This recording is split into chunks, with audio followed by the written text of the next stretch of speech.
back with another video today, and today's video is going to be about past tense verbs in Irish.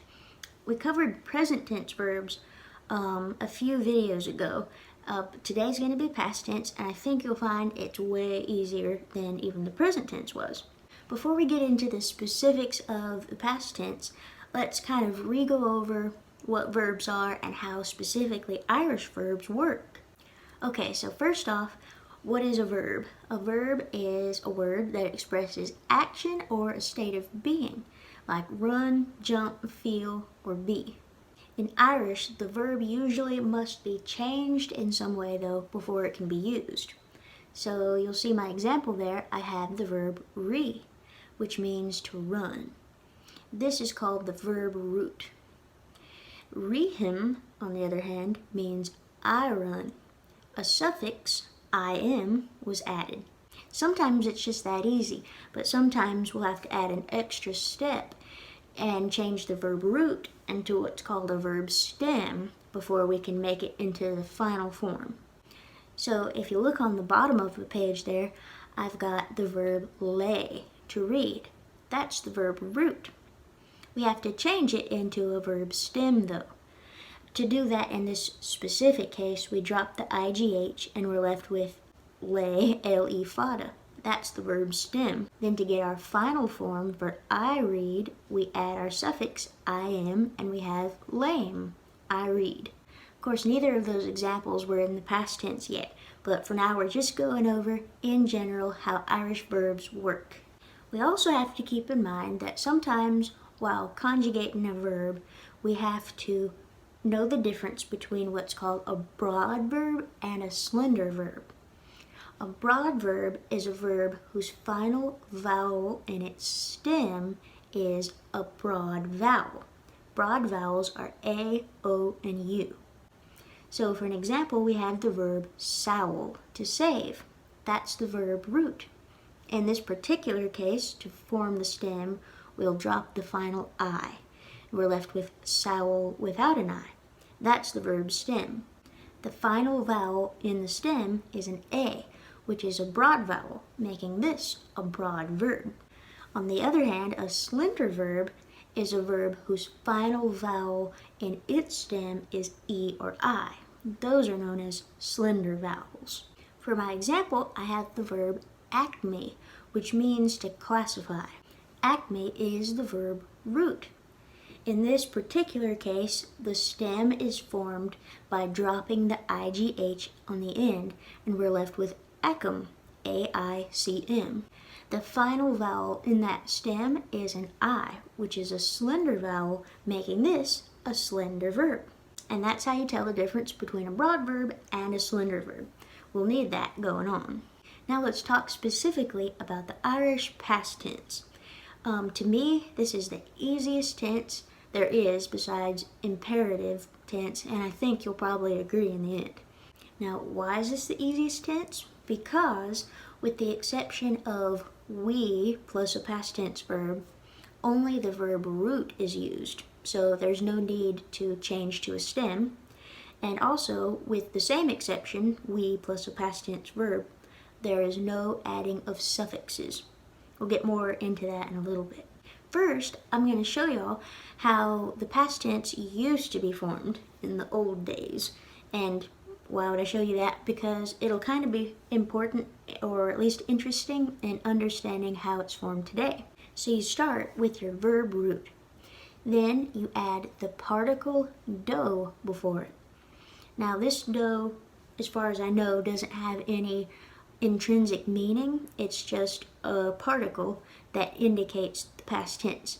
Don't get this word confused with do, that means you're, the possessive pronoun, and also don't get it confused with the do that means for, a preposition.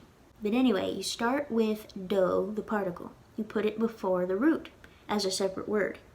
Then you add an H after the initial consonant of the verb. That's called lenition. I did a whole video on lenition not that long ago, so if you haven't watched that, go back and watch it, and I think that'll give you some insight into what's happening here a little bit more. And then on the end, as a separate word, you'll add the subject. So for an example, we have the verb trill, which means to try. So to put it in the past tense in the old-fashioned way, you'll add the particle do beforehand, you'll add an H after the T in trill, and if you'll remember from my lenition video, that will change the sound from trill to hrill with an H instead of a T sound. Then you add your subject, which in this case is mamui.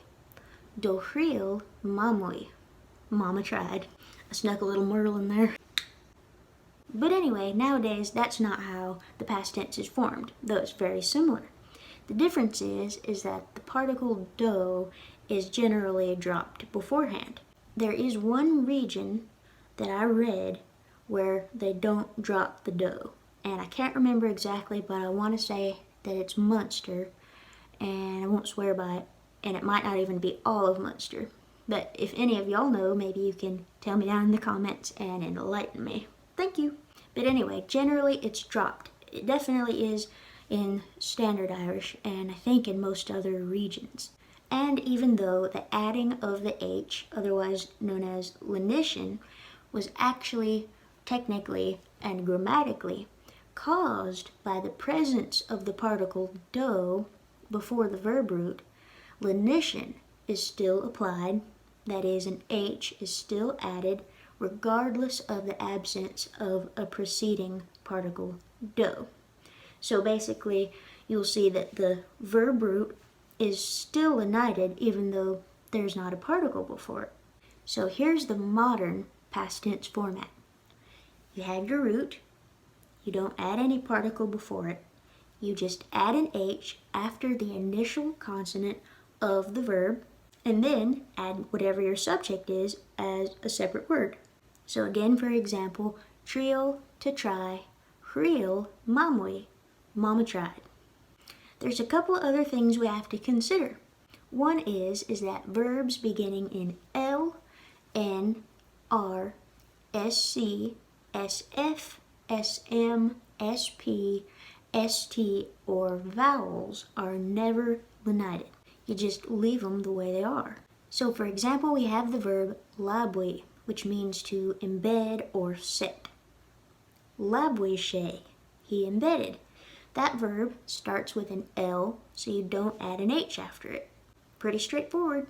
Another thing to consider is that before verbs beginning with a vowel or an F, the particle do kind of does still remain in the form of D apostrophe. So for an example, we have the verb file, which means to enclose. File starts with an F, so we add D apostrophe before it. We lenite the F because it's a lenitable consonant. FH, when combined, goes completely silent. So we're left with dally, shan. I'll talk to you more just a teeny bit about that in a couple of minutes. For another example, we have the verb oscillate, which means to oscillate. It starts with a vowel, so we'll add D apostrophe before it. Vowels are not lenitable, so we're not going to add an H after the A. So to say they oscillated, it would be dascalicied. Now I got a page of 2 hints that I think should help you if any of that was a little bit confusing. The first hint I already kind of touched on, and that is F verbs sound a little bit funny once an H is added after the F. Why? Because the FH combo is silent. So a word can go from sounding like fwally to alley once you add an H after the F. Hint 2. Past tense verbs beginning with D apostrophe will begin with a hard D sound if the first vowel of the word is broad. Broad vowels are A, O, or U. But it will begin with a J sound, J, if the first vowel is slender, E or I. So for example, we have the word fwas, which means to grow. Past tense would be das. The first and only, in this case, vowel in that verb is an A, which is a broad vowel. So we'd pronounce the D like D, das. And on the other hand, we have the verb aili, which means to claim or demand. When we put it in the past tense, it becomes jayly, because the first vowel in that verb is an E, which is a slender vowel. So we wouldn't say daily, we would say jayly. Okay, so you might remember from my video about the present tense that verbs are generally grouped into two main categories. There are first conjugation verbs, which generally are all one-syllable verbs, and there are second conjugation verbs, which generally are two syllables. Each of those conjugations, first and second, can be subgrouped into subcategories. For present tense, it was pretty important that we group these into their categories and subcategories. It's much less important for past tense. But to form we plus past tense, we will need to know how to subcategorize these things in our head. Plus, on top of that, I figured it couldn't hurt to just get used to categorizing verbs this way in our own minds. It's kind of like you hear like people talking about when you learn to play the guitar or the piano, and maybe you taught yourself not exactly like the correct way to place your fingers on the piano or the guitar, and then you take professional lessons and the teacher's like, oh, I have to reteach you your hand positions. It's like we have to start from scratch because it's important that you do it this way. Well, I feel like the same thing can kind of be applied when we're doing Irish verbs. It might be tempting to like not think about the categories when we don't have to, but I think at the end you'll probably be glad you did. Let's start with the first subcategory of first conjugation verbs. They consist of one-syllable verbs with nothing really extra special to them, such as re, which means to run, and op, which means to devour. In the same subcategory, this kind of goes against what I said a few minutes ago, but in the same subcategory you have two-syllable verbs with a fada in the second syllable. This is the only kind of two-syllable verbs that will be considered first conjugation. An example of this kind of verb is sowl, which means to save. You'll notice that there is a fada in the second syllable over the A. Our next subcategory of first conjugation verbs are one-syllable verbs with an A fada, O fada, U fada, EO, or UA plus IGH. Some examples would be lay, which means to don, cloy, which means to tame, and buoy, which means to win. There could maybe be a case made that these aren't one syllables, they're two syllables. Cloy, buoy, but they're kind of one syllable because they're smeary. They're not quite like a diphthong, but they smear together. Lay, cloy, buoy. Anyway, next we have one-syllable verbs with an E fada ending in IGH, such as the very common verb lay, to read. And last we have one-syllable verbs that end in IGH, and they don't have any special vowels with a fada over them or anything like that. And again, at the end there in the notes I have, wow, for the most part we won't need to distinguish between these categories. In the past tense, we will need to in order to conjugate we plus a past tense verb. Okay, so let's look at our first subcategory in more detail. We've got our ordinary run-of-the-mill one-syllable verbs, and we have two-syllable verbs that have a fada in the second syllable. For the one-syllable verbs in this subcategory, make no change from root to stem. The root is identical to the stem. For the two-syllable verbs with a fada in the second syllable, you'll drop the final I to form the stem. One thing I want to add to that is I know that there's at least one verb that I know of. Chumwan, which means to drive. It is not an irregular verb, and it does belong to the same category as sowl. It's a first conjugation verb. It's two syllables with a fada in the second syllable. But for some reason, randomly, it does not form its stem in the same way by dropping that final I. it will remain unchanged from root to stem. So that's just a little tidbit to keep in mind.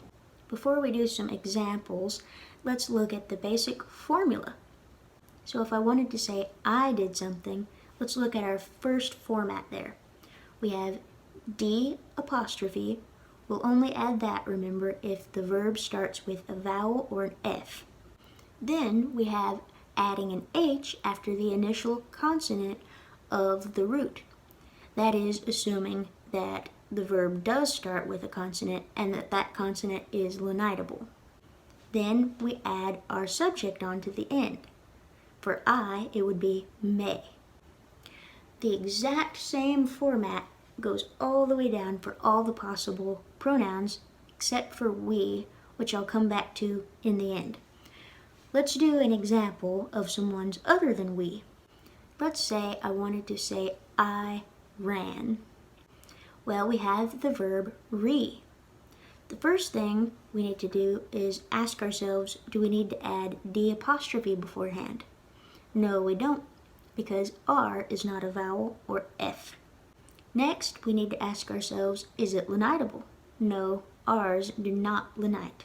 So we leave it the way it is. Re-may, I ran. Now let's do one with two syllables with a fada in the second syllable. So we'll use sowl again for an example, and we'll try to say they saved.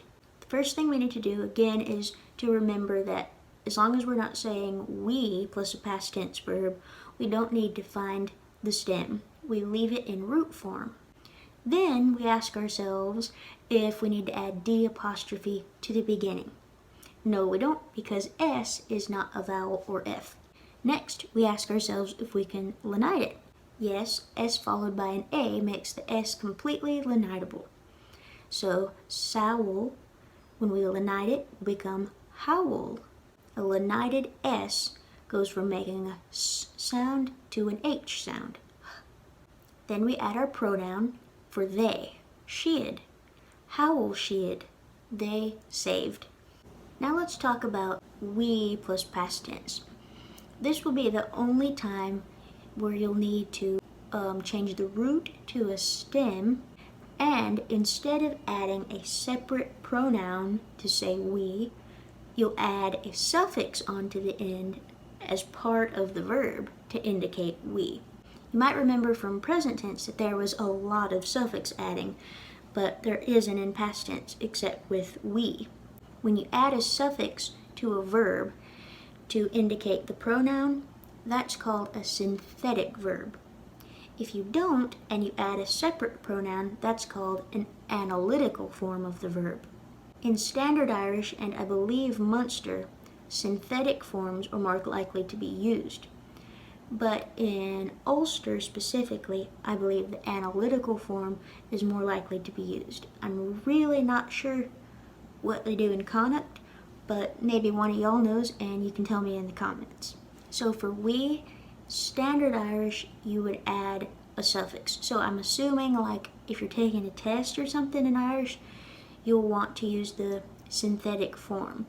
But if you're just deciding for yourself what way you like to do it, then you can just use the analytical way and do a separate pronoun for we. The pronoun for we is mudge. Some people use shin. I think in general, mudge is nominative case, which would be used for subjects, and shin is objective case, which would be used for objects. But some people use shin for nominative and objective case. Let's do one example of the analytical way to do this before we do the synthetic way. So let's do sowl. Well, since we're doing the analytical form, we won't need to change it to a stem. We keep it in root form. So there's no dropping of I's or anything. Sowl remains the same. We will need to lenite it though. Sowl goes to howl. And then we add our pronoun as a separate word on the end. Howl mudge, we saved. Now let's do it the synthetic way. We will need to find the stem in the synthetic form. So to form the stem in a two-syllable first conjugation verb with a fada in the second syllable, we drop the final I. leaving us with sowl without an I. Then we lenite it if it's lenitable, which we already determined it is. Sowl turns to howl. Then we need to add a suffix. As you can see there, I have two different choices for suffixes based on whether your verb stem is broad or slender. Well, the last vowel in our stem is an A, which is a broad vowel, making this a broad verb. So we'll choose the broad suffix. The broad suffix is AMAR. We'll add that to the end as one whole word, and we'll go from howl to howlamer. We saved. So it's really up to you. Unless you're taking a test, then you can just pick between the analytical or synthetic forms of we plus a past tense verb. I would encourage you to memorize the synthetic way just so that you know you have it like in the back of your head. But in the end, you can do it either way you want. Our next subcategory are one-syllable verbs with a fada, o fada, u fada, eo, or ua ending in igh, such as lay, cloy, or buoy. For these verbs, the stem is formed by taking away igh, but again, we won't need to form a stem unless we're doing the synthetic version of we plus a past tense verb. Let's do a quick example for he won. So, buoy means to win. We don't need to find a stem, we keep it in root form. Do we need to add D apostrophe beforehand? No, because B is neither a vowel or F. Is B lenitable? Yes, B is a lenitable consonant. You might remember from my video on lenition that a lenited B can either sound like a V or a W depending on the vowel that comes after it. If it's a broad vowel, A, O, or U, it'll sound like a W, W. If it's E or I, it'll sound like a V, V. In this case, a U comes after it. So we'll go from buoy to wooey. Then we pick the right pronoun to add, she. Wooey she, he won. Anyway, pretty straightforward. So let's go right to the synthetic version of we, just to practice. Okay, so first thing we need to do, let's pick a verb. Let's do cloy, which means to tame. For doing the synthetic version, we need to find the stem. We find the stem by dropping igh. We're left with clo. We don't need to add D apostrophe beforehand because C is not F or a vowel, and C is lenitable, so we'll add an H after. We have clo. You'll remember from my lenition video that adding an H after a C changes the sound from k to h. In Ulster, it's even softer than h, and it's more like an H sound. Clo. You'll notice in this subcategory, there's not a choice to be made for suffixes. It's just MAR no matter what. It just so happens that all the stems in this category will be broad, but it doesn't matter, you just add MAR. So, clo to chlo, and then chlomer, we tamed. The analytical way would be chloimuj. Our next subcategory are one-syllable verbs with e fada ending in igh, such as the verb lay, to read. You'll notice here that the format is exactly the same again, with the exception of the synthetic form of we plus the past tense. I feel like we're getting pretty good at the past tense, so let's jump straight to the synthetic form of we plus the past tense. Alright, so we have lay. We form the stem by dropping igh. We're left with le fada.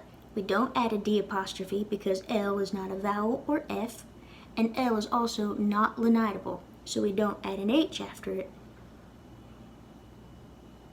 We add the suffix amar. Again, in this category, there is no choice to be made. You just follow the formula. Lamer, we read.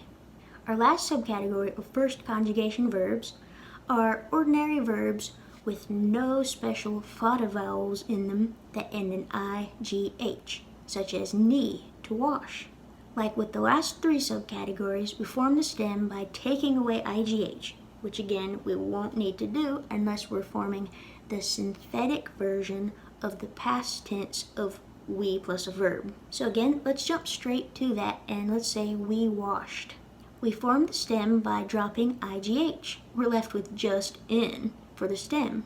We don't need to add D apostrophe beforehand because N is not a vowel or F, and N is also not lenitable. So we still just have N. Then we add our suffix. Again, there's not a choice to be made here. Our suffix for this subcategory is I fada OMAR. Neamer, we washed. The analytical version would be neemuj, we washed. Now, when we form a question, it'll begin with the particle So for example, we have wooey to, you won. But to say did you win, it would be wooey to. After that particle drop D apostrophe for verbs that begin in a vowel or FH. So for example, dalp to, you devoured, but alp to, did you devour, not dalp to. For negatives, use the particle near. So for example, Chloe Shay, he tamed, but near Chloe Shay, he didn't tame. After the particle near, drop the D apostrophe in verbs that begin with a vowel or FH. So for example, Don Shay, he waited, but near on Shay, he didn't wait, not near Don Shay. Negative questions begin with the particle nar. So for example, Nishay, he washed, but didn't he wash would be nar nishay. After the particle nar, drop D apostrophe in verbs beginning with a vowel or FH. So for example, we have the verb fill, which means to return. To say you returned would be Jill to, but to say didn't you return would be naril to. Now this thing about negative questions, for past tense it's nar. When I did the present tense, I didn't even think to talk about this. But the particle for present tense negative questions is nach. So for example, present tense, you return would be fillin to, but the question, don't you return, would be nach villen to. The verb is eclipsed after nach. I have a whole separate video about eclipses. I recommend you watch it, but I won't get into it right now. And I will be updating my present tense verb notes to include that particle nach. Okay, last we have our second conjugation verbs. This group won't take nearly as long to talk about as our first conjugation verbs, so don't tap out on me now. So within our second conjugation verb group in Irish, we have two different kinds of verbs. We have two-syllable verbs that end in AIGH or IGH, such as the verbs adwi, which means to admit, or jevni, which means to certify or affirm. And then we have our two-syllable verbs that don't end in AIGH or IGH, such as the verbs fragger, to answer, or oskel, to open. Okay, a quick note on that last kind of verb. Second conjugation verbs without AIGH or an IGH ending are called syncopated verbs, and they form their stem by collapsing or syncopating the final syllable before adding a suffix. To do this, you remove the vowels between the last two consonants. So we have the verb oskel, which means to open. We syncopate the second syllable by removing the vowels between the final two consonants, C and L. We're left with oskel, O-S-C-L. That's our verb stem. And again, in the past tense, we won't need to do this unless we're forming the past tense verb with we in the synthetic way. So let's take a quick closer look. Again, if you look, the format is the exact same all the way down, the exception of we plus a past tense verb if we're going to use the synthetic format, in which case we will need to find a stem and then add another new type of suffix. In this case, we will need to distinguish between broad and slender stem and pick between two different suffixes. Let's go straight to that and do a couple of examples. First, let's start with a verb that does end in aigh or igh. Let's take the verb jevni, which means to certify or affirm. We want to say, we affirmed. We form the stem by dropping igh. We're left with jevin, D-E-I-M-H-N. Next, we ask ourselves if we need to add D apostrophe. No, we don't. D is not a vowel or F. Can we lenite a D? Yes, D is a lenitable consonant. Before we lenite this, notice how we pronounce the D in jevni. It sounds like a J. It sounds like a J because E follows the D. That's a slender vowel. When a slender vowel comes after a D in Irish, it'll be pronounced like a J. If a broad vowel did, it would be pronounced like a hard D. That will also affect how the D is pronounced when it's lenited. When we lenite a D that comes before a slender vowel, like in this case, it'll sound like a Y. Y. Jevin will then turn to Yevin, and that'll be our lenited stem. If a broad vowel had come after the D, it would sound like like a gargling, lazy G sound. But back to this example, we have Yevin as our stem. The last thing we need to do is pick a suffix. The last consonant in that stem is an I. I is a slender vowel, so we'll pick the slender suffix. I fada O-M-A-R. And we have Yevniamer. We affirmed. Now let's do one of the syncopated verbs for we plus the past tense. Let's do the verb frager, which means to answer. We're doing the synthetic past tense of we plus the verb, so we will find the stem. We find the stem by syncopating. We'll remove the A and the I between the final two consonants G and R. We're left with frager, F-R-E-A-G-R. Then we ask ourselves if we'll need to add D apostrophe. Yes, we will, because this begins with F. And we'll lenite it because F is a lenitable consonant. Now we just need to add our suffix. The last vowel in the stem is an A, making this a broad verb. So we're going to pick the broad suffix. A-I-fada-O-M-A-R. Dragriamer. We answered. Okay, you may remember this from last time. There are a handful of verbs that resist syncopation. And again, I have my syncopation resistance guy, and he's not going to take it, and he won't be syncopated. I searched basically the world over in every way I could, and these were the only verbs that were syncopation resistant that people kept listing over and over, so I'm assuming that this is all there is. So we've got the verbs frastal, which means to attend, tastal, which means to travel, ahrish, to recite, tarring, to pull, turling, to descend, fulling, to endure, and fulum, to learn. Now, with the exception of frastal and tastal, none of these changed from root to stem.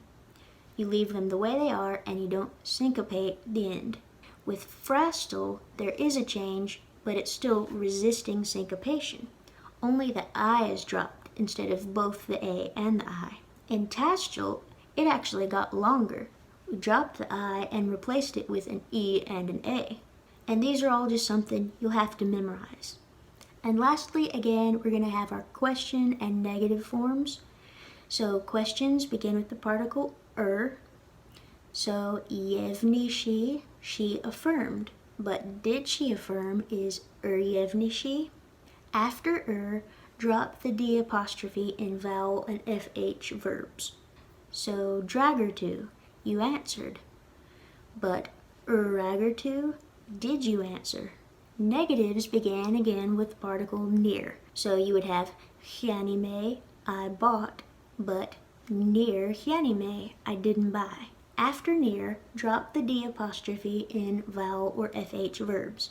So he admitted is dadwishe, but he didn't admit is near adwishe. And the last one, negative questions begin with nar again. So for example, lauershe, he spoke. Nar lauer she, didn't he speak? After nar, drop the D apostrophe and vowel and FH verbs. So for example, do we may, I prepared, but nar we may, didn't I prepare? Okay y'all, we made it through another one. I hope this video was helpful. If you found it to be, then you can find all the notes that you saw here on the screen today for review on my Instagram page, which I'll link down in the description box below. Anyway, thanks again for watching, and I'll see y'all next time. Slangeful!